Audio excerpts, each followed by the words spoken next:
কি বাড়ি থেকে বেরিয়ে যেতে পারবেন? তবে একমাত্র ব্যতিক্রম ছিলেন একজন, কর্নেল জামিল উদ্দিন আহমেদ।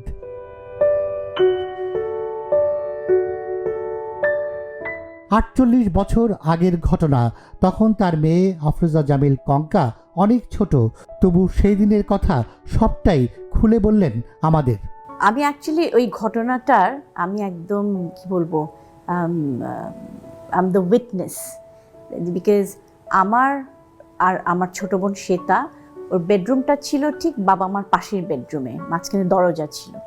আমি দেখি মানে হঠাৎ করে ঘুম ভেঙেই দেখি যে বাবা মা জাগা।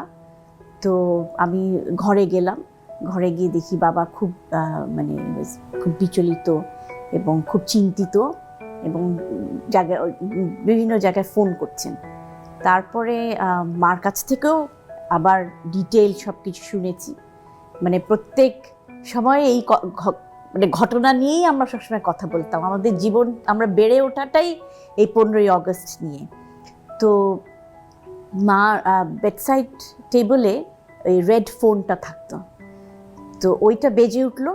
বেজে ওঠার পর মা ধরলেন। তো মা ধরার পরে বললেন কি কে, এই বঙ্গবন্ধু ফোন করেছে, ফোন ধরো। তো কিন্তু মা এতটুকু বললেন যে তুমি তাড়াতাড়ি ফোন ধরো, বঙ্গবন্ধুর গলাটা খুব শেকি মনে হচ্ছে। তো তারপরে বাবা ফোন ধরে বললেন যে জি স্যার, আপনি একদম চিন্তা করবেন না, আপনি যেখানে আছেন সেখানেই থাকেন, আমি এক্ষুনি আসছি ফোর্স নিয়ে। তারপরে ফোন রেখে দিলেন। রেখে দেওয়ার পরেই বাবা আবার ওনার আরও ফোন করা শুরু করলেন। মা জিজ্ঞেস করলেন যে বঙ্গবন্ধু কি বললেন? তো তখন বাবা বললেন যে বঙ্গবন্ধু বললেন যে জামিল, কে বা কারা আমার 32 নম্বর অ্যাটাক করেছে আমি জানি না, তবে আমি বোধহয় আর বাঁচব না, তুই আমাকে বাঁচা। তো এটা তো বাবা শোনার পর বোঝাই যায় যে ওনার তখন মানে মানসিক অবস্থাটা কি ছিল। তবে বাবার সঙ্গে সঙ্গে বঙ্গবন্ধুর ফোন রেখেই army chief K M Shafiullah আঙ্কেলকে ফোন করলেন।